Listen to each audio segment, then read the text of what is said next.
Hello everyone, welcome to the YouTube channel of Mrityunjay Academy और आप हैं अपने शिवांशु सर के साथ। तो बच्चों, आज हम लोगों को बात करनी है इलेक्ट्रिक फील्ड या फिर हिंदी में कहें इसको विद्युतीय क्षेत्र। ये हमारा लेक्चर जो है ये लेक्चर नंबर 7 है। ठीक है, अभी तक की 6 टोटल लेक्चर कंप्लीट हो चुके हैं और ये जो लेक्चर है ये लेक्चर नंबर 7 है। ठीक है, चलो बात किसके ऊपर करेंगे अपन आज? इलेक्ट्रिक फील्ड या विद्युतीय क्षेत्र पे। ठीक है, बड़ी सिंपल सी बात है। इलेक्ट्रिक फील्ड को समझाने के लिए अगर बहुत अच्छी तरीके से समझना इलेक्ट्रिक फील्ड कोई खास बात है नहीं हालांकि, लेकिन फिर भी मैं इसको तुमको एक स्टोरी के रूप में खूब अच्छी तरीके से डिजाइन करके समझाता हूँ। ठीक है, चलो देखो, आप फील्ड या क्षेत्र के बारे में तो आप बहुत अच्छी तरीके से जानते होंगे, समझे। अगर मैं इस बोर्ड की फील्ड की बात करूं तो जितना ये आपको व्हाइट पोर्शन दिख रहा है ये इसकी फील्ड है, समझे। और इसको हम क्या बोलेंगे? Board field. समझ रहे हो बात को? ऐसे ही हमको समझना है इलेक्ट्रिक फील्ड। इलेक्ट्रिक फील्ड से हम पहले समझेंगे, कह सकते हो कोई एक कहानी ले ली जाए, एक घोस्ट फील्ड को समझते, एक भूत की फील्ड को समझते। देखो कैसे, आओ देखो तुमको समझाते हैं।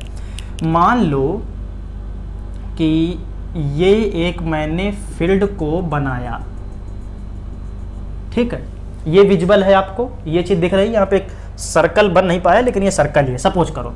ठीक है, अब तुम समझो कि यहाँ पर एक ऐसा प्राणी है जो कि बहुत डरावना है, समझ लो एक तरीके से। इसे तुमको मैं एक स्टोरी में समझाना चाह रहे, तुम सिंपल तरीके से मान लो एक घोस्ट है, यानी कि भूत है। ठीक है, अपन इसको फिजिक्स में बोलेंगे सोर्स चार्ज। अपन इसको फिजिक्स में बोलेंगे क्या? Source charge, SURCE, source charge. ठीक है, यानी कि कह सकते हो सोर्स चार्ज या स्रोत आवेश, समझे।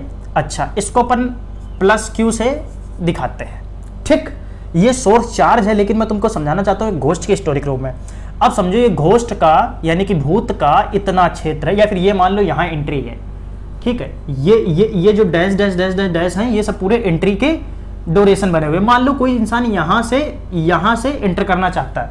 अच्छा, एंट्री का जो क्षेत्र है, भूत का जो क्षेत्र है वो सिर्फ इतना है, समझो, ध्यान से सुनो, यहाँ तक है, बस सिर्फ यहाँ तक है। इसके बाहर भूत का कोई क्षेत्र नहीं है, यानी कि इस भूत का प्रभाव यहाँ पर कोई पड़ना नहीं है। अच्छा, अब एक हम कोई और कैरेक्टर ले लेते हैं, इस कैरेक्टर को नाम देते हैं Q0।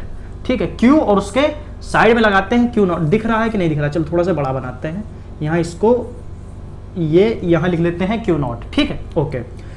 इसको बोलेंगे टेस्ट चार्ज, हिंदी में कहा जाए तो परीक्षण आवेश। परीक्षण आवेश। अब क्या है कि टेस्ट चार्ज या जो परीक्षण आवेश है इसको बहुत छोटा रखना है, बहुत छोटा, बहुत छोटा छोटा, बहुत छोटा छोटा। और हम लोग टेस्ट चार्ज को जनरली पॉजिटिव लेते हैं। इसका मीनिंग क्या है पॉजिटिव लेने का, फिर मैं थोड़ी देर में समझाता हूं आपको। मान लो इस कैरेक्टर का भी कोई नाम दे दिया जाए। ठीक है, इसको भी कोई नाम दे दो। अगर ये भूत है तो इसको कोई बहुत छोटा सा नाम इसको रख लो, कोई मान लो कुछ भी नाम दे दो, जो मर्जी आए, बनवारी लाल नाम रख दो, क्या जाता है उसमें। ठीक है, मान लो ये तुम्हारा बनवारी लाल है। ठीक, अब बहुत डरपोक प्राणी है। ठीक, अब इतना डरपोक है, यहां तक तो इसको चलने में, यहां तक आने में इसको कोई दिक्कत नहीं हुई। मान लो यहां तक तो बनवारी लाल आ गए तुम्हारे, इस पोजीशन तक तो उसको आने में कोई समस्या नहीं हुई। अच्छा, अब समझो, अब इस भूत की ये फील्ड है, समझे। मतलब कि अगर यहां से व्यक्ति यहां इंटर करता है, यहां से यहां इंटर करता है, तो इस वाले भूत का इस पर जो प्रभाव पड़ेगा उसी को हम क्या बोलेंगे? भूत फील्ड। अब कितना पड़ेगा इसको हम लोग बोलते हैं इंटेंसिटी, यानी कि तीव्रता। समझ रहे हो बात को? कितना पड़ेगा अलग है, मतलब कितना प्रभाव पड़ रहा है वो चीज अलग है, वो बाद में समझेंगे। अच्छा, अब मुझे एक बात बताओ, यहां पर फील्ड है, ठीक है। अब इस फील्ड पे मैं एक चीज चाहता हूं, वो मैं एक चीज एज्यूम करना चाहता हूं, वो ये कि ये जो टेस्ट चार्ज अगर मान लो बहुत बड़ा हुआ, यानी कि बनवारी लाल की जगह मान लो कोई खतरनाक इंसान गब्बर सिंह है, नहीं डरता है भूत से, वो तो चलता चला आ रहा है। अब मान लो अगर वो आएगा, तब क्या आप इस फील्ड को सही से पता कर पाओगे? क्या मीनिंग है इसका? जैसे मान लो अगर कोई व्यक्ति नहीं डरता इस वाले व्यक्ति से, कहता हम तो चले जाएंगे, तो वो तो चलता चला आएगा, तो हम ये नहीं पता कर पाएंगे कि ये कितना ज्यादा यहां पर अपना प्रभाव दिखा सकता है। समझ रहे बात को? तो हमको जो टेस्ट चार्ज लेना है, यानी कि यहां से जो पर्सन लेना है, वो इतना डरपोक बनाओ, इतना डरपोक बनाओ, इतना छोटा होना चाहिए कि वो यहां तक आए, अगर हवा भी निकल गई ना यहां पे तेज तो डर जाए और भाग जाए।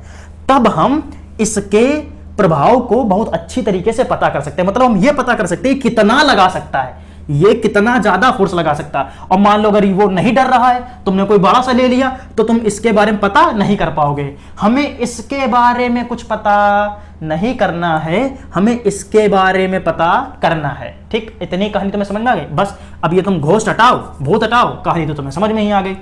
अब इसको पॉजिटिव क्यों लेते हैं? अच्छा, अब देखो समझो बात को। पॉजिटिव लेने का क्या बेसिकली रीजन है? अगर मान लो तुम नेगेटिव लेते हो, तो नेगेटिव का मतलब ये है कि उस पर इलेक्ट्रॉन डाले गए हैं, समझ रहे हो? और पॉजिटिव का मतलब ये है कि उस बॉडी से इलेक्ट्रॉन निकाले गए हैं। और हमको एक ऐसी चाहिए जिसका वेट बहुत ही कम हो, बहुत छोटा छोटा, जितना छोटा छोटा कर सको। तो हम नेगेटिव डालेंगे तो बढ़ जाएगा, पॉजिटिव डालेंगे तो घट जाएगा। तो पॉजिटिव ही चार्ज रखते हैं जिससे घट जाए, और बहुत छोटे छोटा रखते हैं जिसकी वजह से इस पर कोई खास प्रभाव ना पड़े। इतनी कहानी तुम्हें समझ में आ गई? बहुत अच्छी बात। अब देखो, अब कुछ खास कहानी नहीं है। अब क्या करना है? अब ये चार्ज यहां तक आएगा, और यहां आने के बाद जब इसके अंदर इंटर करना शुरू करेगा तो इसकी फील्ड को महसूस कर सकेगा। इसी को हम क्या कहते हैं? इस वाले आवेश का विद्युतीय क्षेत्र। इसका क्षेत्र नहीं, समझे? ये जो क्षेत्र बनाया बहुत नेग्लिजिबल होगा, हम मानेंगे नहीं कि वो क्षेत्र बना रहा है। इसका जो क्षेत्र है, इस क्षेत्र को हम क्या बोलेंगे? विद्युतीय क्षेत्र। तो ये तो एक बात हो गई, विद्युतीय क्षेत्र हो गई। बड़ा सिंपल सा लॉजिक है, कोई खास बात नहीं। अब हम समझते हैं कि विद्युतीय क्षेत्र की तीव्रता क्या है, इंटेंसिटी ऑफ इलेक्ट्रिक फील्ड क्या है। अब हमें समझना है इंटेंसिटी टर्म को।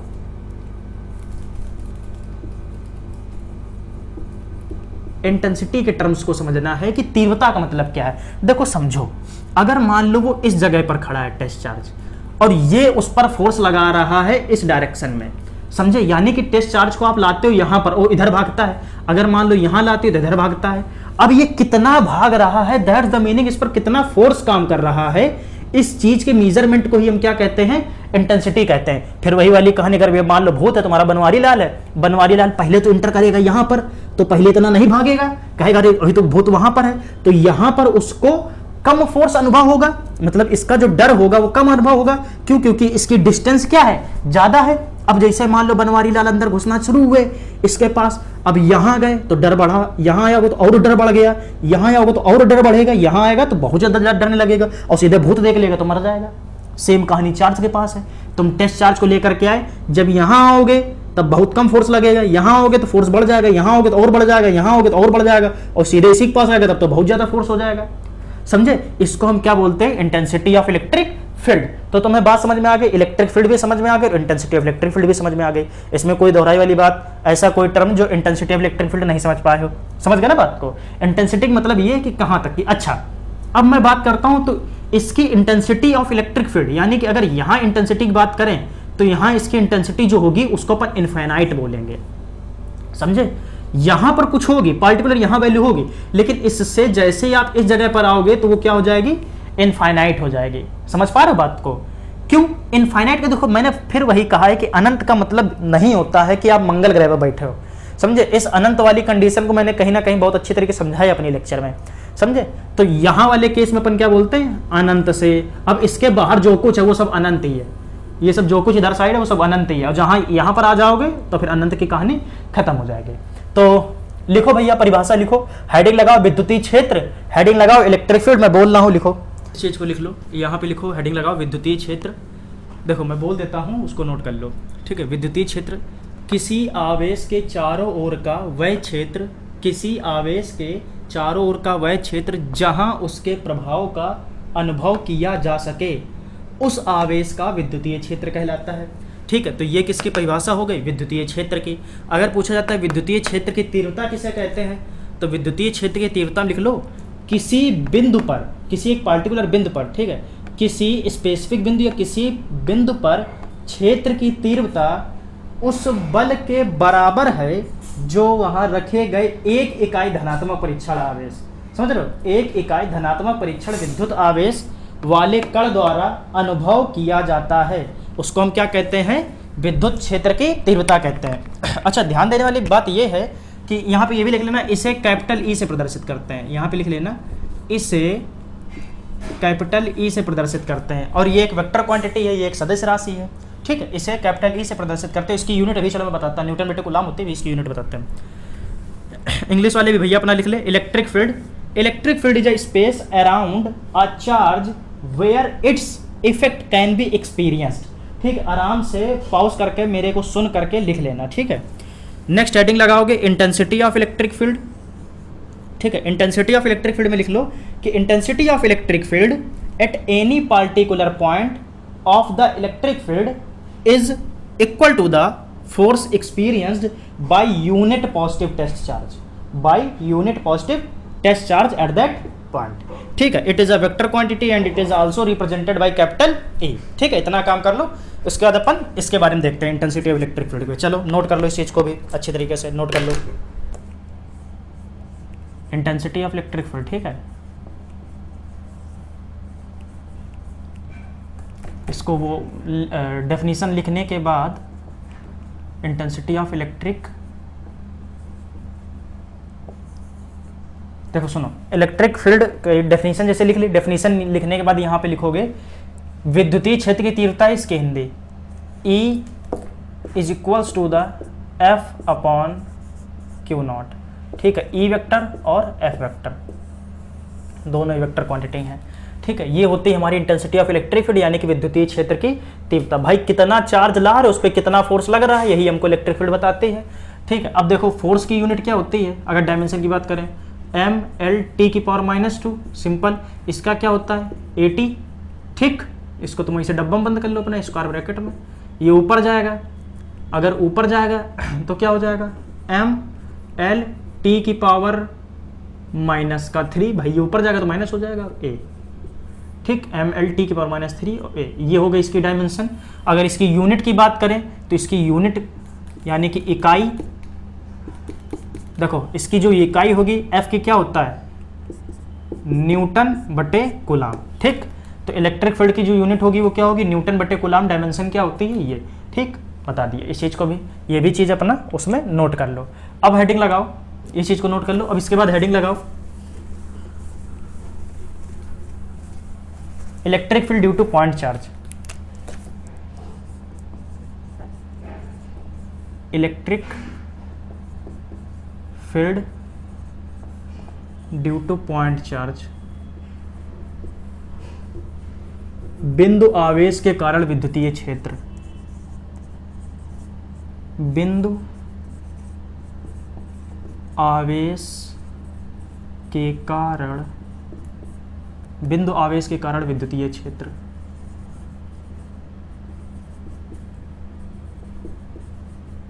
ठीक।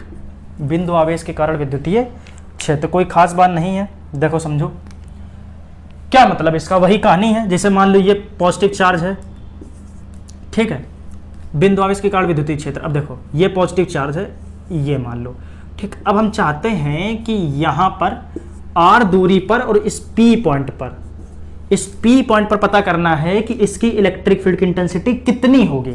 इसी को कहते हैं बिंदु आवेश के कारण विद्युतीय क्षेत्र। इस P पॉइंट पर इसकी इलेक्ट्रिक फील्ड कितनी होगी, अगर ये पॉजिटिव है तो इसकी इलेक्ट्रिक फील्ड की डायरेक्शन किधर होगी, इधर। अच्छा, फोर्स में हम लोग साइन कन्वेंशन नहीं लेते थे, यहाँ साइन कन्वेंशन लेना है। फोर्स में देखो ध्यान दो, जब फोर्स निकाला करते थे तो +Q या -Q पर कोई साइन नहीं लगाते थे, लेकिन इलेक्ट्रिक फील्ड में हम +Q और -Q पर साइन लगाएंगे। क्यों लगाएंगे, देखो इस चीज को भी समझ लो।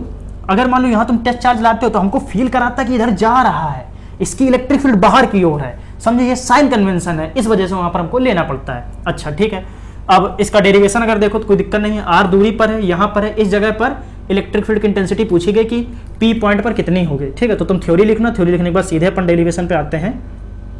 हम जानते हैं भाई कि E = F/Q0, ठीक। लेकिन अब यहीं से तुम्हें कहानी को पकड़ना है, यहीं से तुम्हें कहानी समझना है, ठीक है।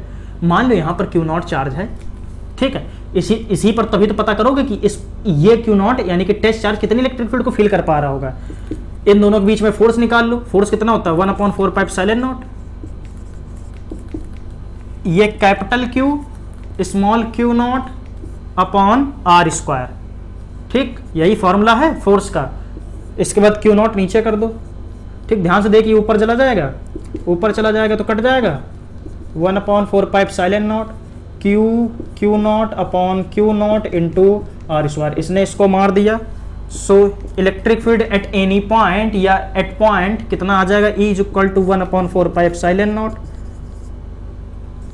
Q अपॉन R²,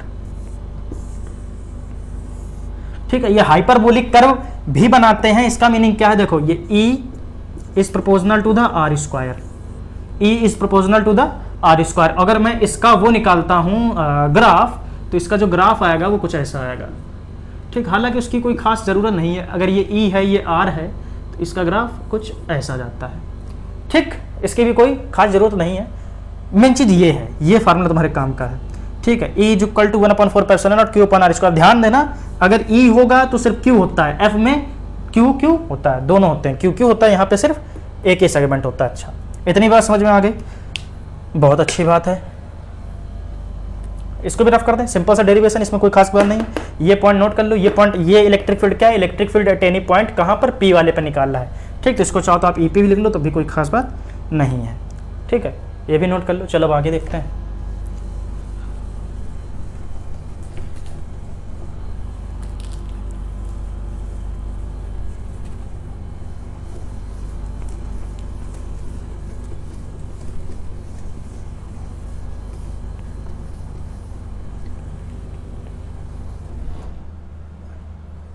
अगर बात करते हैं सुपरपोजिशन की, तो सुपरपोजिशन में भी वही फंडा है कि मान लो 4-5 चार्ज हैं, चारों 5 चार्ज जाकर के किसी एक चार्ज पर पुल करेंगे, किसी एक चार्ज पर अगर इलेक्ट्रिक फील्ड पता करोगे, मतलब सेम कहानी मैंने पहले समझा रखा, लेक्चर 5 में मैंने बताया था, जो न्यूमेरिकल वहां है वही न्यूमेरिकल यहाँ है। यहाँ भी तुमसे सिंपल तरीके से न्यूमेरिकल पूछ लेगा, समझे, यहाँ भी बिल्कुल सिंपल तरीके से न्यूमेरिकल पूछेगा, उसमें कोई खास बात नहीं है। एक चार्ज यहाँ रख देगा, एक चार्ज यहाँ रख देगा, एक चार्ज यहाँ रख देगा, पूछेगा बताओ मुझे भैया इस वाली यहाँ पर इलेक्ट्रिक फील्ड क्या होने वाली क्या नहीं होगी, बिल्कुल वही घटिया से टाइप के क्वेश्चन पूछ लेगा, उसमें कोई खास बात नहीं है। यहाँ चार्ज रख देगा, यहाँ चार्ज रख देगा, यहाँ रख देगा, यहाँ रख देगा, पूछ लेगा यहाँ पर इलेक्ट्रिक फील्ड बताओ, ठीक। तो अब मैं इसको बार बार नहीं कराऊंगा, तुम्हारे पास फॉर्मूला है, तुमको मैंने समझा दिया, इस चीज को मैं बहुत अच्छी तरीके से समझा चुका हूं। चाहो तो प्रीवियस लेक्चर में देखो जा करके, और लेक्चर को सीरीज में देखो, ऐसा नहीं कि सीधे सीधे उठा करके देखो, ठीक है। सीरीज से देखोगे तो कहानी समझ में आ जाएगी, ठीक है। सुपरपोजिशन का कंसेप्ट भी वही है, इसमें भी कोई खास बात नहीं है। अब इसके बाद हम लोगों को देखना है, देखो क्या, डिस्ट्रीब्यूशन ऑफ चार्ज की, डिस्ट्रीब्यूशन ऑफ चार्जेस या चार्ज, जो भी आप बोलना चाहो बोल सकते हो। डिस्ट्रीब्यूशन ऑफ चार्ज का मतलब ये है कि आवेश का वितरण, आवेश का वितरण। अब देखो बच्चों कि अपन आवेश के वितरण, मतलब आवेश जो चार्ज है हमारा, उसको 3 रूप से 3 प्रकार से वितरित कर सकते हैं। इसका मतलब क्या है, उस चीज़ को मैं समझाता हूँ। देखो, जैसे कि आप 3 टाइप के आपने व्यू देखे होंगे, जैसे 3 डायमेंशन आपने देखी हैं, 1D 2D 3D, समझे। 1D जैसे आप सिंपल एक कोई वायर मान लो, यानी कि मैं बात कर रहा हूँ तार की, कोई भी एक इलेक्ट्रिकल तार इज योर 1D, ठीक है। 2D लाइक ये बोर्ड, समझ रहे हो, ये बोर्ड कैसा है, 2D है, कैरम बोर्ड मान सकते हो। और 3D जिस आप कमरे में बैठे हो, वो हमारा कमरा कैसा होता है, 3D। या फिर कोई बॉक्स मान लो जिसमें लंबाई गुणा चौड़ाई गुणा ऊंचाई तीनों चीजें हों, वो क्या होगा, 3D होगा। 1D 2D 3D, ठीक है। अगर मैं 1D यानी कि तार, मान लो सिंपल तरीके से मेरे पास कोई तार है बच्चों, जैसे मान लो ये तार है, और इस पर अगर अपन आवेश को ऐसे करके वितरित करते हैं, आवेश किसी भी प्रकार से लाया जा सकता है, ये मैंने बहुत अच्छी तरीके से तुम लोगों को समझा रखा है। बच्चों ध्यान देने योग्य बात यह है कि जो हम आवेश जो है इन 1D 2D 3D पे जो डालेंगे, वो हमारा कह सकते हो चार्ज चलना नहीं चाहिए। अगर ये चार्ज मोशन करता रहेगा तो अपन पढ़ रहे हैं इलेक्ट्रोस्टैटिक्स, और वहां पर अपने सारे फंडे काम करना बंद कर देंगे। हम लोग स्थिर विद्युत की पढ़ रहे हैं, और इलेक्ट्रोस्टैटिक्स में चार्ज चलेगा नहीं, मैंने चीज पहले समझा रखी, ठीक है। तो इस चीज का बहुत ध्यान रखना कि जब भी हम चार्ज का वितरण करेंगे और वो चार्ज अपनी पोजीशन को बदलेगा नहीं, ठीक है। चलो अब दूसरी चीज मेरी सुनो, ये तार है, मैंने तार पर आवेश वितरित कर दिया। जैसे मान लो मैं कैरम बोर्ड ले लूं या बोर्ड ले लूं या मैं एटसेट्रा कुछ भी ले लूं which is 2D, suppose that मैंने कोई एक सरफेस ली, सपोज दैट ये सरफेस है, और इस पे मैं इस प्रकार से चार्ज को वितरित कर दूं। चार्ज को किसी भी प्रकार से डाला जा सकता है। मैंने चार्जिंग करने के कुछ आपको फंडे समझा रखे हैं, आप उनसे समझ सकते हो, ठीक है। प्रीवियस लेक्चर आपने अगर देखे होंगे तो चार्जिंग का फंडा मैंने समझाया कि नहीं समझाया, 3 टाइप से चार्जिंग कर सकते हो, ठीक है। इसी प्रकार से मैं कोई गेंद ले लूं, समझे, मैं गेंद में आवेश को भर सकता हूं, आप कोई गेंद ले लीजिए, ठीक है। गेंद के अंदर मैं चार्ज को भर सकता हूं बड़ी अच्छी तरीके से। या फिर मैं कह रहा हूं कि मैं कोई बॉक्स ले लूं,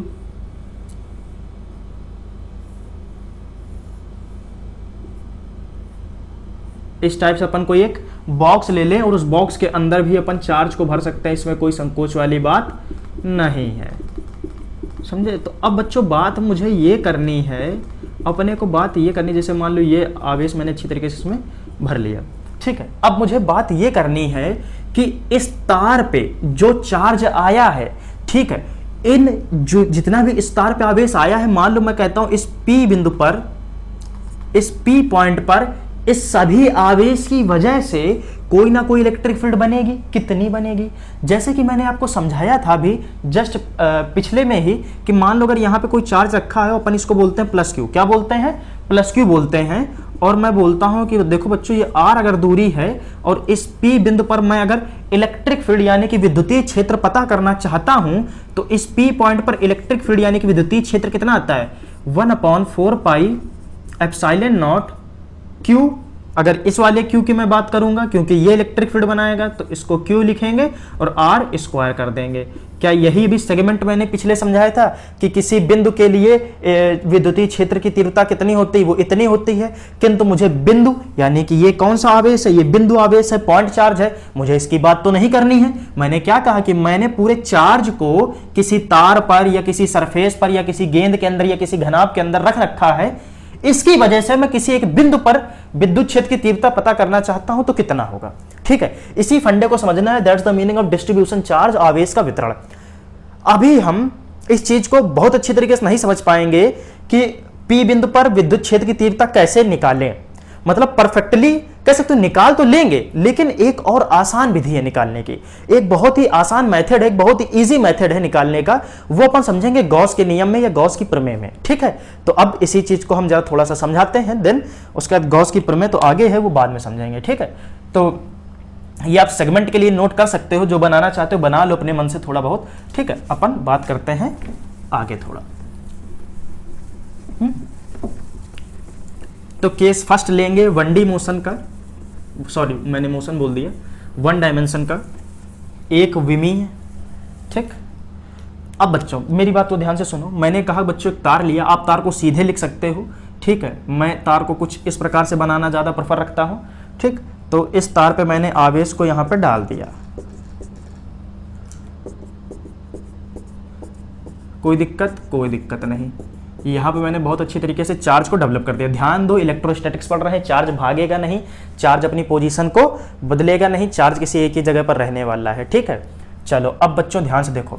अब इस जगह पर आपको एज्यूम करना है, यहां पर आपको सोचना है। कोई भी आप कहीं भी, यहां पर मान लो, यहां पर मान लो, यहां पे कोई कहीं भी आपको इस पूरे क्षेत्र में कहीं भी पी फील्ड, पी बिंदु पर विद्युत क्षेत्र की तीव्रता पता करनी है, इलेक्ट्रिक फील्ड की इंटेंसिटी पता करनी है। तो मैंने बच्चों माना कि इस पी पॉइंट पर, इस पी पॉइंट पर ध्यान से बच्चों देखो, इस पी पॉइंट पर मैं इलेक्ट्रिक फील्ड पता करना चाहता हूं।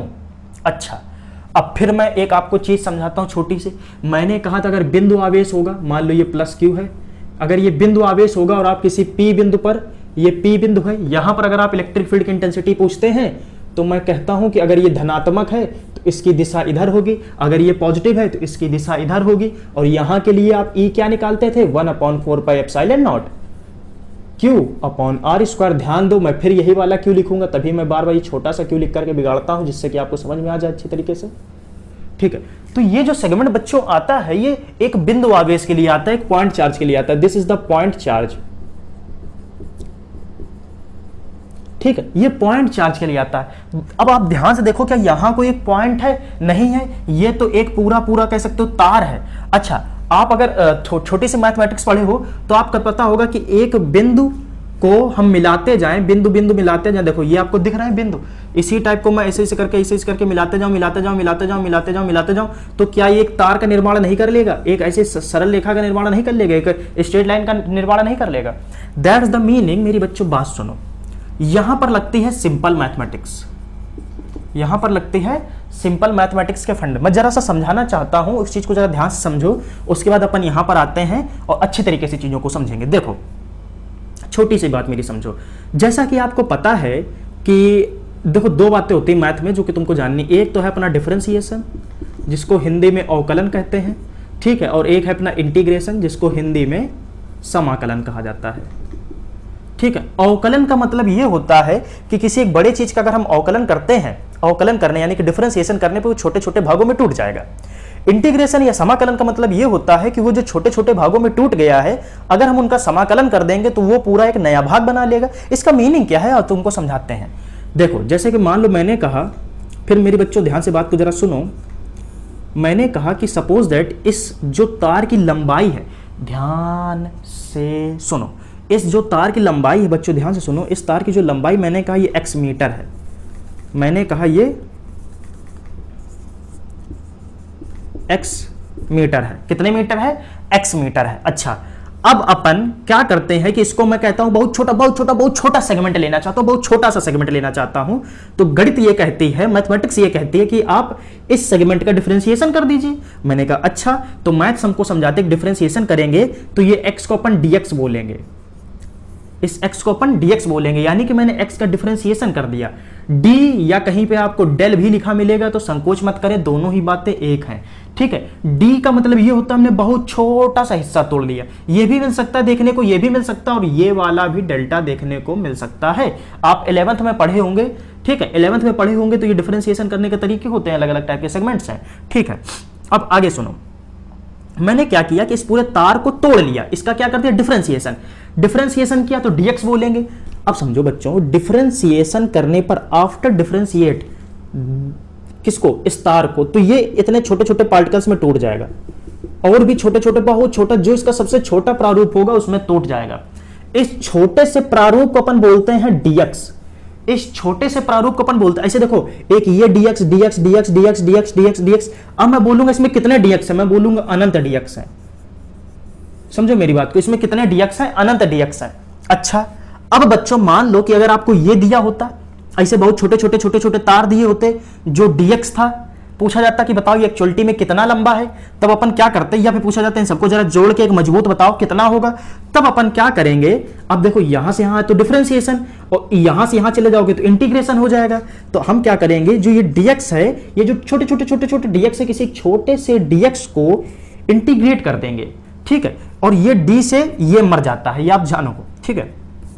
तो अपन क्या करेंगे, इसको जो छोटे छोटे भाग हैं इसको हम जोड़ लेंगे, जोड़ने का एक ये नया मेथड है विच इज इंटीग्रेशन, समझे, इंटीग्रेशन कर देंगे, इंटीग्रेशन करते हुए ही ये मर जाएगा और यहां पर आ जाएगा x, ये क्या आ जाएगा, x आ जाएगा, ठीक है। ये x क्या ये पहले वाला ही x था, बिल्कुल। तो आप समझ गए होंगे इतनी बात को कि अगर हम इस पूरी बड़ी सी लंबाई को अगर हम डिफरेंशिएट करते हैं तो ये छोटे छोटे पार्टिकल्स में टूट जाता है, छोटे छोटे भाग में टूट जाता है, जिसको हम dx से दिखाएंगे। अगर इसी dx का मैं फर्दर इंटीग्रेशन कर दूं तो ये रिवर्स हो जाती है प्रोसेस, और रिवर्स होने पर यानी कि इस dx का इंटीग्रेशन करने पर ये x बन जाता है, ठीक। तो हम कहते हैं कि डिफरेंशिएशन का मतलब होता है तोड़ डालेंगे, इंटीग्रेशन का मतलब होता है हम जोड़ डालेंगे। दैट्स द मीनिंग, समझ में आ गए। मैथ्स के ये दो प्रारूप हैं, ये आपको 12वीं में भी पढ़ाए जाएंगे, ठीक है, जैसे आप आगे बढ़ोगे अभी ये चीज़ आपको पढ़ाई भी जाएगी, ठीक है। बाकी आपको 11th में डिफरेंशिएशन का छोटा सा प्रारूप जरूर दिखाया गया होगा। तो मेरे हिसाब से ये बात आपको समझ में आ गई होगी, ठीक है। तो इसको मैं ज़रा देर के लिए रफ कर देता हूँ। तोड़ना मतलब डिफरेंशिएशन, जोड़ना मतलब इंटीग्रेशन। अब आओ, अच्छा अपन तो यार सिर्फ बिंदु आवेश के लिए ही इलेक्ट्रिक फील्ड निकाल पाते हैं, हमने तो कभी समझा ही नहीं है कि इसके लिए इलेक्ट्रिक फील्ड क्या निकालेंगे। अपन माहिर किसमें है, बिंदु आवेश के लिए निकालने में, क्या कहते हैं, इलेक्ट्रिक फील्ड। तो हमने यही किया, हमारे पास ये L लंबाई का तार है। अब फिर मेरी बात को बहुत अच्छी तरीके से सुनो, मैंने कहा ये L लंबाई का तार है, देखो, ठीक है, यहाँ पे मैंने L बना दिया, मैंने कहा ये L लंबाई का तार है, इसकी लंबाई कितनी है, L लंबाई है। अच्छा, अब यार बड़ी दिक्कत है, L लंबाई का तार है और इस पर बोला गया कितना आवेश डाला। बच्चों फिर ध्यान से मेरी बात को सुनो, मैंने कहा इस पर Q आवेश डाला गया, ठीक है, इस पूरे तार पर Q आवेश डाला गया, और तार की लंबाई क्या है, L लंबाई है। आप इसको चाहो तो कहीं पर लिख लो कि इस L लंबाई के तार पर Q आवेश डाला गया। यहां पे मैं लिख देता हूं, चलो, L लंबाई के तार पर Q आवेश है, ठीक। इसका मतलब क्या है कि ये L लंबाई और इस पर कितना आवेश है, Q आवेश। मैं यहां पर इस वजह से ज्यादा बोल रहा हूं क्योंकि गॉस में ये फिर आएगा, वहां पे मैं ज्यादा नहीं बोलूंगा, तो इस वजह से यहीं पर ज्यादा बोल के तुमको समझा देते हैं। अच्छा, अब बच्चों क्या किया जाए यार, अपन तो सिर्फ बिंदु आवेश के लिए खेले थे, कभी इतने बड़े के लिए तो खेले ही नहीं खेला। तो अपन को कुछ ऐसा करना है कि ये बहुत बिंदु में टूट जाए, ये जो तार है बहुत बिंदु बिंदु बिंदु में टूट जाए। क्या ऐसा कुछ आपको सिखाया गया है? कोई ऐसी गणित की कुछ ऐसा गणित में आपको मेथड समझाया गया है कि ये जो तार है यहां पर, इस तार को अपन बहुत छोटे छोटे छोटे छोटे प्रारूप में तोड़ सकें? ऐसा कुछ आपको सिखाया गया? तो बिल्कुल सिखाया गया है। हमको आता है डिफरेंशिएशन, और हम इस एल लंबाई का अगर डिफरेंशिएशन कर देंगे तो ये टूट जाएगा। तो मैंने क्या किया कि इस एल लंबाई का डिफरेंशिएशन कर दिया। तो डिफरेंशिएशन पे आप क्या लगाते हो? डीएल लगाते हो। डीएल लगाने का मतलब ये क्या हो गया? इसका डिफरेंशिएशन हो गया। अच्छा, बहुत अच्छी बात। अब देखो डीएल का मतलब मैंने इसका बहुत छोटा सा सेगमेंट ले लिया। देखो ये बहुत छोटा सा, ये यहां पे दिख रहा है कि नहीं दिख रहा है? नहीं दिख पा रहा होगा। ओके, इसको अपन किसी दूसरे रंग के मार्कर से मैं बनाता हूं जिससे कि आपको क्लियरली विजिबल हो।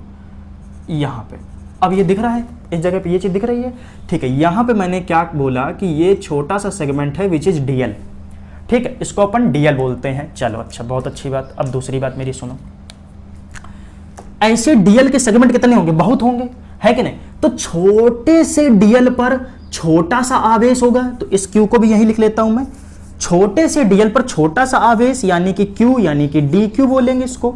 अब समझो, पूरे आवेश का एक मैंने छोटा सा प्रारूप दिखाया जो कि यहां है सिर्फ इतने में, और उसको अपन क्या बोल रहे हैं कि छोटी सी लेंथ पर छोटा सा आवेश यानी कि डी क्यू। यहां पर छोटा सा आवेश कितना होगा? डी क्यू होगा। ये बिल्कुल बच्चों उसी प्रकार से है कि अगर मैंने कहा कि अगर इसमें 5 कूलाम आवेश है तो 5 कूलाम का ये अनंतवां भाग है, मतलब बहुत छोटा सा पार्ट है, बहुत छोटा सा, मतलब आप जितना छोटा सोच सकते हो उतना छोटा सा पार्ट है। इसको फील करो, इसको समझो, ये चीजें जरूरी हैं, आगे आएंगी। चलो अब देखो मेरी बात बच्चों ध्यान से सुनो। ऐसे छोटे छोटे छोटे छोटे छोटे छोटे छोटे छोटे बहुत से पार्ट होंगे कि नहीं होंगे? अब अपन क्या बोलते हैं, मैंने कहा कि ये छोटा सा पार्ट है, यहां से यहां पर एक इलेक्ट्रिक फील्ड बनेगी जो कि डीई होगी, DE1 मैं बोल देता हूं इसको। अच्छा, तो ऐसे देखो यहां से इस जगह पर दूसरी होगी DE2। डी मैं क्यों लगा रहा हूं? क्योंकि छोटे से सेगमेंट के लिए छोटे इलेक्ट्रिक फील्ड, बड़े से सेगमेंट के लिए बड़ी इलेक्ट्रिक फील्ड। सिंपल सी बात है इसमें। अगर अपन यहां से देखेंगे तो देखो DE3, यहां से देखो DE4, यहां से देखो DE6, यहां से देखो DE7। तो अनंत बिंदुओं से अनंत इलेक्ट्रिक फील्ड बनेगी। अरे बनेगी कि नहीं बनेगी? और इन सभी को हम जोड़ेंगे तभी तो हमको नेट इलेक्ट्रिक फील्ड मिलेगी। अपन को क्या चाहिए? अपन को नेट इलेक्ट्रिक फील्ड चाहिए कि नहीं चाहिए? तो मैंने कहा कि इन सभी को जोड़ना है, इन सभी को जोड़ लेते हैं। जोड़ने का क्या मेथड है? ऐसे करके जोड़ा जाएगा, DE1 plus DE2 plus DE3 dot dot dot dot DE अनंत, है कि नहीं? अनंत इलेक्ट्रिक फील्ड बन रही होंगी कि नहीं बन रही होंगी? मैंने कहा इन सभी को जोड़ने पर ये आएगा DE का सेगमेंट। समझो मेरी बात को, ये मैंने बोला। अच्छा, ये चीज थोड़ी सी हो सकता है तुमको कंफ्यूजन कर गई हो, तो चलो इसको हटाते हैं। अब मुझे सिंपल से बताओ कि इन छोटे छोटे छोटे छोटे की वजह से ये निकल रहा है कि नहीं? अच्छा, अब मेरे बच्चों बहुत ध्यान से सुनो। मैं कहता हूं सभी को समान मान लो, हर जगह DL DL DL DL DL DL DL segment है, हर जगह उस पर D Q D Q D Q D Q आवेश है, तो क्या ये DE DE DE DE DE DE DE बन रहा होगा? हर एक छोटे सेगमेंट के लिए हर एक छोटी सी इलेक्ट्रिक फील्ड बन रही होगी। इसको समझो, ज्यादा बोलने का रीजन सिर्फ यही है कि समझ में आए बात को, समझे? अब हम क्या करेंगे, बहुत सारी हैं, पहले हमने क्या किया, डिफरेंशिएट किया, बहुत सारी इलेक्ट्रिक फील्ड। अब क्या करना होगा, इंटीग्रेशन करना होगा। बिल्कुल सही बात, इंटीग्रेशन कर दो। तो इन सभी को मिलाने पर इन सभी का जो एक सम आएगा वो होगा डी ई, है कि नहीं? और इसका अगर मैं इंटीग्रेशन कर दूंगा तो इससे ये कट जाएगा और मुझे क्या मिल जाएगा, ई मिल जाएगा। अपने को यही कैलकुलेट करना है, इसी को कैलकुलेट करना है। चलो ठीक है, इसको मान लेते हैं क्वेश्चन नंबर 1। अच्छा, अब दूसरी बात सुनो। यहां से हम लोग एक नई भाषा का जन्म करते हैं। वो क्या है, जब भी कभी आपको एक रेखीय आवेश का वितरण करना हो। अच्छा, ये मैंने लिखा नहीं था, चलो आई एम सॉरी। ये आपका फर्स्ट सेगमेंट है, इसको बोलेंगे linear charge distribution. Linear charge distribution यानी कि रेखीय आवेश वितरण। रेखीय आवेश वितरण, ठीक है। लीनियर चार्ज डिस्ट्रीब्यूशन यानी कि रेखीय आवेश वितरण। ये एक रेखीय आवेश वितरण है। इस लीनियर चार्ज डिस्ट्रीब्यूशन का एक नया सिंबॉलिक फंक्शन रिलीज करते हैं जिसको लेमडा बोला गया। जिसको क्या बोला गया? लेमडा बोला गया। लेमडा का मीनिंग क्या होता है? देखो बच्चों, लेमडा का मीनिंग क्या होता है? लेमडा कहता है कि किसी एक एकांक लंबाई में कितना आवेश होगा उसी को लेमडा से बताया जाएगा। किसी एकांक लंबाई में, यानी कि L, किसी एकांक लंबाई में कितना आवेश है Q, इसी को अपन क्या बोलेंगे? लेमडा बोलेंगे। अब हमारे लिए थोड़ा सा आसान हो गया। हम बोल दिया करेंगे इस पर कितना चार्ज है, तो हम बोल दिया करेंगे इतने, मतलब ऐसे हम ये बोल सकते हैं कि 2 कूलाम प्रति मीटर इस पूरे पर आवेश है। इसका मतलब क्या है कि 1 मीटर में कितना चार्ज है? 2 कूलाम चार्ज है। अरे आप कुछ भी बोल सकते हो, आप ऐसे बोल सकते हो 5 माइक्रो कूलाम प्रति मीटर। अब क्या है कि 1 मीटर में 5 माइक्रो कूलाम का आवेश है। अब हम ये चीज समझ गए कि हमें यह पता चल गया कि कितनी लंबाई में कितना आवेश है, उसको कौन बताएगा? लेमडा बताएगा। जैसे कि मैं ऐसे भी कह सकता हूं कि लेमडा इज इक्वल टू, हमको गिवन है कि 2 माइक्रो कूलाम बटे मिलीमीटर। इसका क्या मतलब बच्चों? 2 माइक्रो कूलाम का आवेश 1 मिलीमीटर पर है। 2 माइक्रो कूलाम का आवेश 1 मिलीमीटर पर है, समझे? यानी कि 1 मिलीमीटर खींच लिया और इस 1 मिलीमीटर पर कितना आवेश है? 2 माइक्रो कूलाम का है। तो मेरे हिसाब से आप लेमडा के बारे में तो बहुत अच्छी तरीके से जान गए होंगे। अब आप कोई भी सेगमेंट ले लीजिए, आप कुछ भी बोल दीजिए। जैसे कि मैं ऐसे भी बोल सकता हूं 6 नैनोमीटर अपॉन मिलीमीटर से आप कुछ भी लिख लो। यहां पर आपको जो अच्छा लगे, मीटर लिख लो, मिलोमीटर लिख लो, किलोमीटर लिख लो, जो लिखना चाहे। मैं मीटर लिख देता हूं, ठीक है, मैं मीटर लिख देता हूं। तो इसका मतलब क्या है कि 1 मीटर पर, अगर 1 मीटर मान लो इतना बड़ा है, इतना बड़ा अगर 1 मीटर है, तो इस 1 मीटर पर कितना चार्ज है? 6 नैनो कूलाम का चार्ज है। ठीक, तो बात समझ में आ गई। हम किसी 1 मीटर को देख करके इस राशि का गणना कर सकते हैं, इस राशि को समझ सकते हैं, इस फिजिकल क्वांटिटी को समझ सकते हैं। क्या बात मेरी समझ में आ गई? क्या लेमडा का मतलब बहुत अच्छी तरीके से समझ में आ गया? चलो, बहुत अच्छी बात। ओह सॉरी, इसको ये तो इक्वेशन नंबर फर्स्ट मानी थी अपन ने, DE is equal to capital E, ठीक है।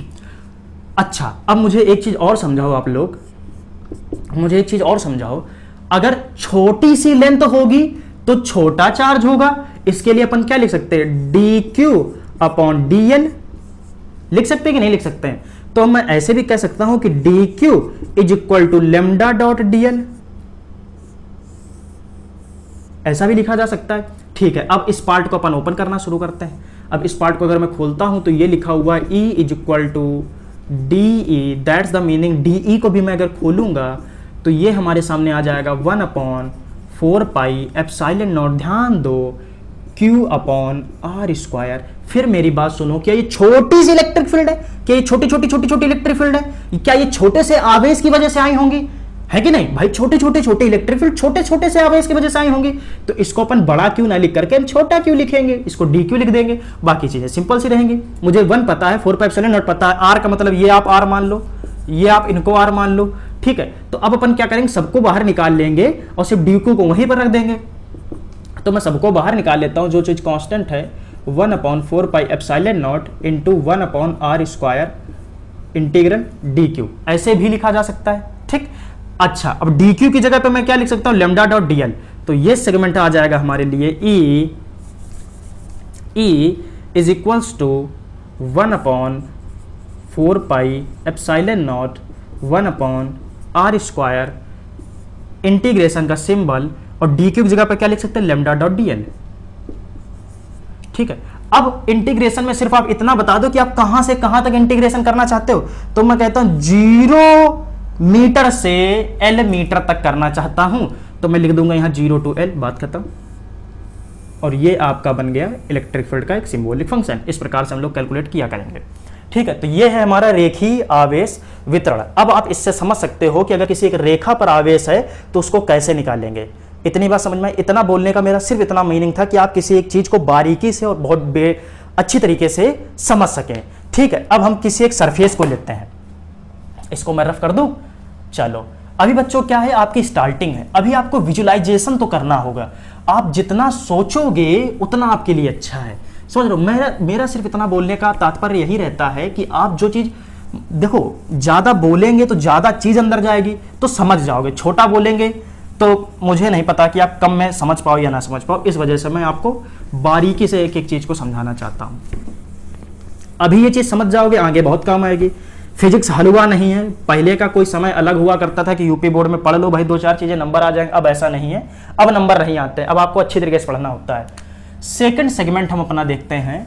ठीक है, अभी हमने पढ़ा कि लीनियर चार्ज डिस्ट्रीब्यूशन, अब हम देखेंगे surface charge distribution. Surface charge distribution, okay, surface charge distribution. अच्छा, इसमें मैं क्या इसको हिंदी में कहते हैं, कह सकते हो समतल आवेश वितरण या क्षेत्र आवेश वितरण, आप इसको कुछ भी कह सकते हो। सरफेस चार्ज डिस्ट्रीब्यूशन हिंदी में आप लिख लेना समतल आवेश वितरण। ठीक है, चलो समतल बोलो या फिर आप सरफेस को क्या कह सकते हो, क्षेत्रफल वितरण भी कह सकते हो, क्षेत्रफल आवेश वितरण भी कह सकते हो, या फिर आप पृष्ठ आवेश वितरण भी कह सकते हो। चलो मैं लिख देता हूं यहां पर पृष्ठ आवेश वितरण।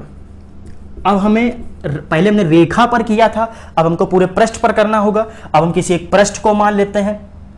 चलो बच्चों, मैं कहता हूं एक चीज, बच्चों मुझे जरा देखो, मैं तुमको कैसे समझाऊं, एक चीज को मैं विजुलाइज कराना चाहता हूं, उसके लिए मुझे किसी चीज की हेल्प चाहिए, तो मैं इस कॉपी को ले लेता हूं। चलो अब मैं तुमको समझाता हूं। देखो मान लो कि ये तुम्हारी एक नोटबुक है।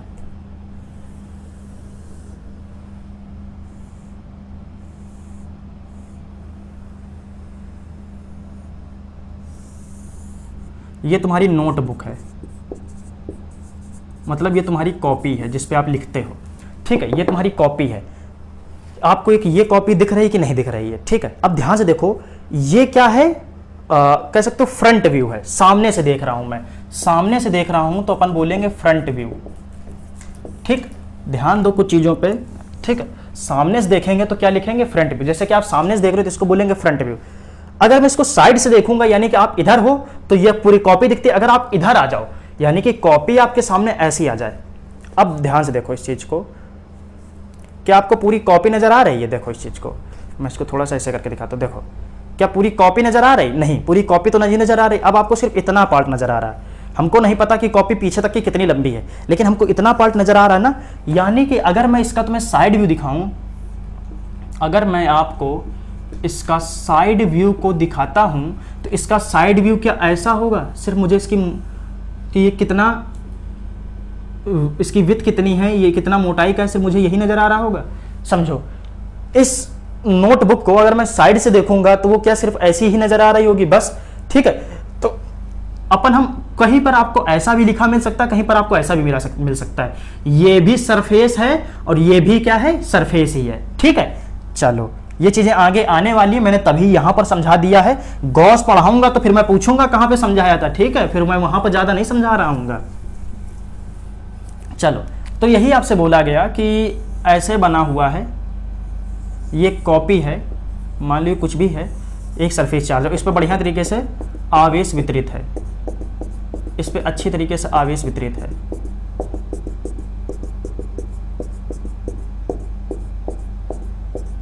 इस पे धन आवेश अच्छी तरीके से वितरित है, इस पे पॉजिटिव चार्ज अच्छी तरीके से डिस्ट्रीब्यूटेड कर रखा है। ठीक है, समझो, इस पे अच्छी तरीके से पॉजिटिव चार्ज है। मैं चाहता हूं कि इस यहां पर, इस जगह पर इलेक्ट्रिक फील्ड पता करना। जैसे मान लो ये कॉपी है, ठीक है, इस पे मैंने अच्छी तरीके से पूरे पे चार्ज डाल रखा है। अब मैं चाहता हूं कि इस जगह पर, यानी कि ऐसे करके देखो तो इस जगह पर मैं चार्ज पता करना चाहता हूं, इस पी बिंदु पर, ये जहां इसकी निप को निप के देखो, यहां पर मैं इलेक्ट्रिक फील्ड पता करना चाहता हूं। देखो, यहां पर मैं इलेक्ट्रिक फील्ड पता करना चाहता हूं। यहां पर अगर कॉपी ऐसे होगी तो जैसे मान लो बोर्ड पे हम यहां पे पता करना चाहते हैं तो इसको क्या यहां निकाल के दिखाएं? ऐसे यहां पे कैसे वेक्टर बनाएंगे? तो अपन इसी को क्या करेंगे, ये फ्रंट व्यू है, जैसा कि मैंने कहा था, ये कौन सा व्यू है, फ्रंट व्यू है। अगर मैं इसको साइडेड व्यू से बनाऊंगा तो कुछ ऐसा नजर आ रहा होगा।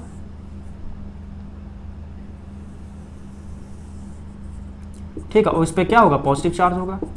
समझ रहे हो या नहीं? सो के ना बैठो। ठीक है, ध्यान से देखो। ठीक, ये फ्रंट से ये कैसा व्यू है, ये इसका साइड का व्यू, हम किनारे से इसको देख रहे हैं। और अगर इसमें हम यहां से इलेक्ट्रिक फील्ड निकाल पता करना चाह रहे थे, हम यहां इलेक्ट्रिक फील्ड पता करना चाह रहे थे, तो इसमें हम यहां पर इलेक्ट्रिक फील्ड पता करना चाहेंगे, इस जगह पर, इस पी पॉइंट पर। तो देखो इसमें कितने बहुत से होंगे, यहां से भी इलेक्ट्रिक फील्ड बनेगी, यहां से भी इलेक्ट्रिक फील्ड बनेगी, यहां से इलेक्ट्रिक फील्ड बनेगी, यहां से इलेक्ट्रिक फील्ड बनेगी।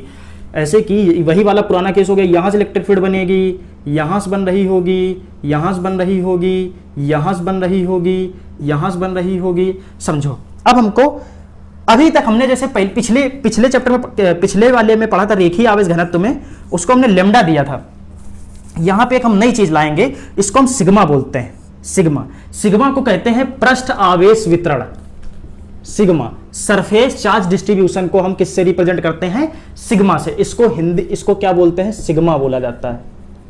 इसको क्या बोला जाता है? सिग्मा बोला जाता है। ये देखो इसको सिग्मा बोलते हैं। ये छोटा सिग्मा या समेशन भी कह सकते हो इसको। चलो अब फिर अपने चैप्टर पर आ जाओ। देखो वहां पे हमने पढ़ा था कि एकांक लंबाई पर कितना आवेश है, यानी कि एक यूनिट लेंथ पर कितना चार्ज डाला गया है। यहां पर हम ये बोलेंगे कि एकांक पृष्ठ पर, एकांक सरफेस पर, एक यूनिट सरफेस पर, एक यूनिट एरिया पर कितना चार्ज डाला गया है। अगर मान लो इतना बड़ा बोर्ड है और इस छोटे से बोर्ड पे मैं सिर्फ पता करना चाहता हूं कि इतने एरिया में कितना चार्ज है, फिर मेरी बात को ध्यान से सुनो। ये पूरा बोर्ड है, पूरे बोर्ड पर plus plus plus plus plus plus आवेश है। हमें सिर्फ इतने पर पता करना है कि इतने पर कितना प्लस चार्ज है, तो मैं इसको बोलूंगा सिग्मा, और यहां का मैं एरिया पता कर लूंगा कि यहां का एरिया कितना है। सपोज दैट इसका एरिया ए है और इस पर कितना चार्ज डाला गया है, क्यू। इस पर क्यू चार्ज डाला गया है, तो इसको अपन बोलेंगे sigma is equal to q upon a. Sigma is equal to q upon a. फिर वही बात, अगर पूरे पर प्लस चार्ज है और इस छोटे पे देखेंगे तो क्या ये पूरे का छोटा सा भाग होगा, इस पर छोटा सा आवेश होगा, क्या इसको डी क्यू बोलेंगे और इसको छोटे से एरिया को डी ए बोलेंगे। सिंपल सी, मैं इसी को इस प्रकार से बोल सकता हूं कि D Q upon D A, छोटे से क्षेत्रफल पे छोटा सा आवेश, इसको फील कराते हैं। समझो जैसे मान लीजिए पूरी कॉपी है, इस कॉपी पे हमें सिर्फ इतने से भाग में ही पता करना है कि कितना क्षेत्रफल, इस छोटे से पार्ट में कितना आवेश है। बात खत्म। देखो ये पूरा है, हमें पता करना है। मैं दूसरा मार्कर यूज करता हूं जिससे तुमको साइज दिखे। मैं सिर्फ पता करना चाहता हूं कि इतने से क्षेत्र में, सिर्फ इतने से क्षेत्र में कितना आवेश है। बात भैया बस यहीं से मेरी खत्म हो गई। तो इस पूरे का अगर क्षेत्रफल ए है तो इस छोटे के क्षेत्रफल को डी ए बोला जाएगा। अरे हाँ कि ना। अगर पूरे पर आवेश Q है तो इस छोटे पर आवेश डी क्यू बोला जाएगा। अरे हाँ कि ना। ठीक है, चलो इतनी बात चमकी। तो क्या ये वहां से मैं डी क्यू को ये लिख सकता हूं सिग्मा डॉट डी ए। अरे ये लिख सकते हैं कि नहीं लिख सकते हैं? ठीक, कहानी वही बन गई। छोटे छोटे यहाँ पे सरफेस होंगे, बहुत छोटे छोटे सरफेस होंगे। हर छोटे छोटे सरफेस से एक अलग अलग छोटी छोटी इलेक्ट्रिक फील्ड बनेगी। अरे नहीं बनेगी कि नहीं बनेगी? समझ रहे हो बात को?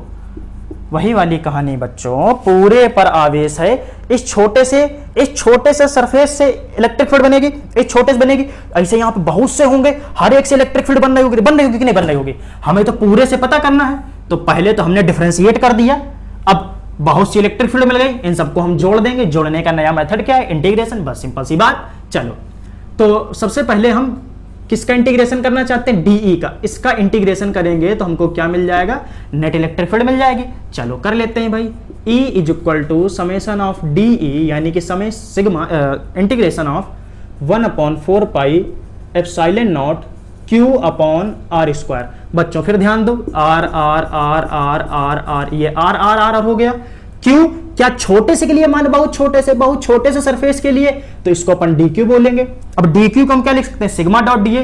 तो मैं यहां पे लिखूंगा E is equals to the, ये सारे कांस्टेंट इनको बाहर निकालो क्योंकि ये बदल नहीं रहे हैं, 1/4 pi epsilon naught into 1/r square D Q. वहां देखो डी क्यू है, डी क्यू। तो इसको अपन लिख सकते हैं E is equal to 1/4 pi epsilon naught 1/r square D Q की जगह मैं क्या लिख सकता हूं? Sigma dot D A. कहानी वही कि कहां से कहां तक? 0 से पूरा एरिया। बात खत्म, पैसा हजम। बात चमकी? ये बात समझ में आ गई कैसे होगा? अब इसी प्रकार से हम चलो वो ले लेते हैं, कोई गेंद या फिर 3D में, इसी को बोलते हैं सरफेस चार्ज डिस्ट्रीब्यूशन। ठीक, ये भी समझ में आ गया। इसको भी कॉपी वॉपी बनाओ बढ़िया तरीके से, अच्छे तरीके से। सारी चीजें जो भी मैं बोर्ड पे लिखूंगा सबको उसमें कॉपी बनाना है, इसमें कोई संकोच वाली बात नहीं है। चलो बनाओ कॉपी पे। बिगाड़ दें, रफ कर दे रहे, ठीक है।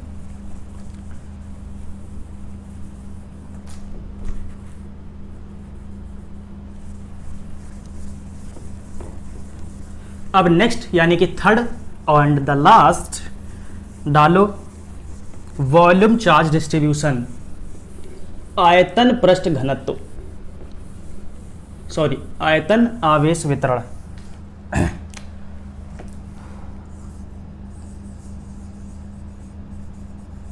वॉल्यूम चार्ज डिस्ट्रीब्यूशन यानी कि आयतन आवेश वितरण।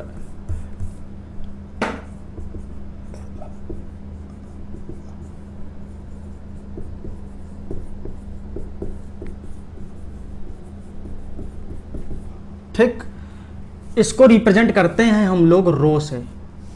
किससे? रो से। इसको अपन बोलते हैं रो, रो आर ओ, रो आर ओ एच भी लिख सकते हो, रो ऐसे बनाया जाता है। ठीक, इस प्रकार से रो भी लिख सकते हो, कुछ लोग उसको कुछ भी लिख देते हैं, डी भी लिख लेते हैं। ठीक, अपन रो लिखेंगे, अपने को रो सेगमेंट से समझना चीजों को। चलो भाई, वॉल्यूम चार्ज डिस्ट्रीब्यूशन, कोई एक आयतन ले लिया जाए। हमने पहले क्या समझा? रेखीय आवेश वितरण, हमने तार लिया। फिर क्या समझा? पृष्ठ आवेश वितरण, हमने उसमें एक पृष्ठ को लिया, कोई कॉपी ले ली, कोई नोटबुक ले ली, कोई बोर्ड को ले लिया। अब हमको 3D लेना। एक घर के अंदर चार्ज है, एक कार के अंदर चार्ज भरा पड़ा है, एक बक्से के अंदर चार्ज है, एक ऐसे के अंदर चार्ज जाना है जो कि कैसा होना चाहिए? 3D होना चाहिए। तो ये थर्ड सेगमेंट है हमारा। Third segment nothing but 3D। तो अपन सिंपल तरीके से कोई घनाभ मान लेते हैं। ये हमारा एक क्यूब है, छोटा यार बना है, बहुत बड़ा है।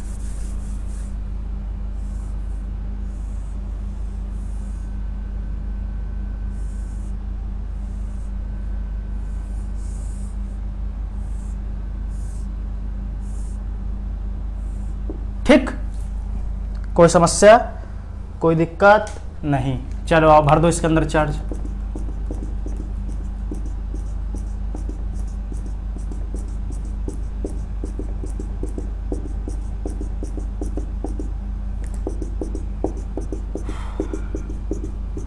एक कला बनाना बड़ा खराब लगता है।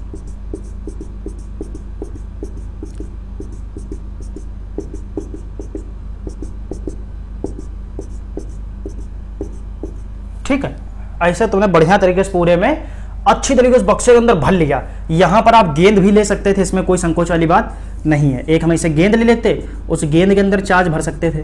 वो आपके ऊपर है, वो आप चाहो तो आप कुछ भी ले लो, जहां मर्जी आए वहां यार चार्ज भर दो। हालांकि न्यूमेरिकल जब लगाओगे एनसीईआरटी के तो वहां तो मिलेगा ही। ध्यान दो, एनसीईआरटी की न्यूमेरिकल लगाना बहुत जरूरी है। अगर एनसीईआरटी न्यूमेरिकल नहीं लगा रहे तो पाप कर रहे हो, घनघोर पाप। पिछले साल ही आपका फिजिक्स का पेपर में एनसीईआरटी से ही क्वेश्चन आए हुए हैं। ठीक है, खैर बात करते हैं। अब हमको क्या करना होगा? फिर एक नई राशि का जन्म करना होगा आयतन आवेश वितरण के लिए। तो मैंने कहा अगर पूरे पर, इस पूरे को क्या लोगे? वॉल्यूम यानी कि आयतन। इस पूरे आयतन पर क्यू कूलाम आवेश है, उसके लिए हमको एक नई राशि का जन्म करना होगा। तो नई राशि देखो, यहां पर देखो, इस जगह पर ध्यान से देखो आप, यहां देखो ध्यान से। क्या बोल रहे थे मैं? हाँ ठीक है, इसको अपन बोलेंगे rho is equals to the charge upon volume. Simple, कोई संकोच वाली बात नहीं, कोई डर वाली बात नहीं। Rho is equal to q upon volume, यानी कि पूरे आयतन पर क्यू कूलाम आवेश है। सिंपल, इसमें क्या दिक्कत है? क्यू, इसकी यूनिट क्या होगी? कूलाम बटे मीटर क्यूब। समझे? अब फिर वही वाली कहानी, इस पूरे की वजह से मैं यहां कहीं 3D P पॉइंट पर पता करना चाहता हूं इलेक्ट्रिक फील्ड कितनी होगी। समझो, इस P पॉइंट पर पता करना चाहता हूं इलेक्ट्रिक फील्ड कितनी होगी। ऐसे ही आप यहां भी कह सकते हो कि इस P पॉइंट पर बताइए इलेक्ट्रिक फील्ड कितनी होगी। तो फिर ऐसे में छोटे छोटे इसके अंदर बहुत छोटे छोटे गोले मारने पड़ेंगे, बहुत छोटे छोटे गोले मारने पड़ेंगे। उस गोलों की वजह से एक अलग अलग इलेक्ट्रिक फील्ड बनेगी। बनेगी कि नहीं बनेगी? समझ रहे बात को? और सब डी डी डी डी ऐसे यहां भी अलग अलग टाइप से बन रही होंगी। अगर यहां पे हर जगह से निकलेगा और सबकी वैल्यू क्या होगी? D E D E D E D E D E, इसी टाइप से। तो इसी को अपन हम इस प्रकार से बोलेंगे, rho is equal to d q बटे डी वी। एक छोटे से, बहुत छोटे से आयतन में छोटा सा आवेश। बात खत्म। इस चीज पे तो आप माहिर हो चुके हो। तो फिर वही वाली पुरानी गाथा जो अपन पुराना पढ़ते हैं, ठीक है, वो क्या कि बहुत सी इलेक्ट्रिक फील्ड बनी है, तो मैं बोलूंगा E is equals to the, इसको अपन क्या बोल सकते हैं, इंटीग्रेशन ऑफ डी, बोल सकते कि नहीं बोल सकते हैं, ई इज इक्वल्स टू, इसको क्या मैं ऐसे भी लिख सकता हूँ 1/4 pi epsilon naught Q upon R square. R फिर मेरा वही सब होंगे जो यहाँ से इसे करके निकल के आएंगे, यहाँ से मान लो, यहाँ से मान लो, यहाँ से मान लो, यहाँ से मान लो, ठीक है, ये सब R R R R R R R R, ठीक। फिर क्या, छोटे छोटे छोटे छोटे छोटे छोटे जगह से निकल के आए तो इसको अपन डी क्यू बोलेंगे। सेगमेंट कंप्लीट हो गया, बाकी फालतू चीज़ों को बाहर निकाल लो। 1/4 pi epsilon naught into 1/r square, ठीक है। बचा खुचा अंदर क्या रह जाएगा, डी क्यू रह जाएगा। कोई दिक्कत वाली बात, कोई दिक्कत वाली बात नहीं। अपन डी क्यू को क्या लिख सकते हैं, फिर देखो यहाँ से इसको उधर कर दो, D Q equal to rho dot D V. अरे लिखा जा सकता है कि नहीं लिखा जा सकता है, तो हम इसको लिख सकते हैं 1/4 pi epsilon naught into 1/r square rho dot D V. और कहाँ से कहाँ तक, जीरो से वॉल्यूम तक की बात खत्म, पैसा आ जाम, ठीक। ये भी नोट कर लो। तो तुम्हारे पास 3 टाइप के सेगमेंट हो गए। इस क्लास को ज़्यादा नहीं बढ़ाते हैं, ठीक है। हालांकि मैंने सोचा था लाओ वो क्या कहते हैं, इलेक्ट्रिक लाइन्स ऑफ फोर्स भी यहीं कंप्लीट कर दिया, बस ठीक है, उसको नेक्स्ट लेक्चर में करते हैं, ठीक। बहुत छोटा सा पार्ट है, उसको नेक्स्ट लेक्चर में कर लेंगे, 15 से 20 मिनट में उसको भी अच्छी तरीके से समझा देंगे, बहुत अच्छे बढ़िया तरीके से। 3 मैंने दिए, एक का फार्मूला क्या है, अगर लीनियर चार्ज डिस्ट्रीब्यूशन के लिए लेना है तो E equal to 1/4 pi epsilon naught 1/r square, और यहाँ पर क्या आ जाएगा, यहाँ पर आ जाएगा लैम्डा डॉट dl, उसमें क्या आ जाएगा सिग्मा डॉट dA, इसमें क्या आ जाएगा रो डॉट dB, ठीक है। सिंपल है, इस तरीके से क्वेश्चन लगाने हैं जो ये टाइप के जो क्वेश्चन बनेंगे, क्वेश्चन बनते हैं, इसमें 1% का संकोच नहीं है, ठीक।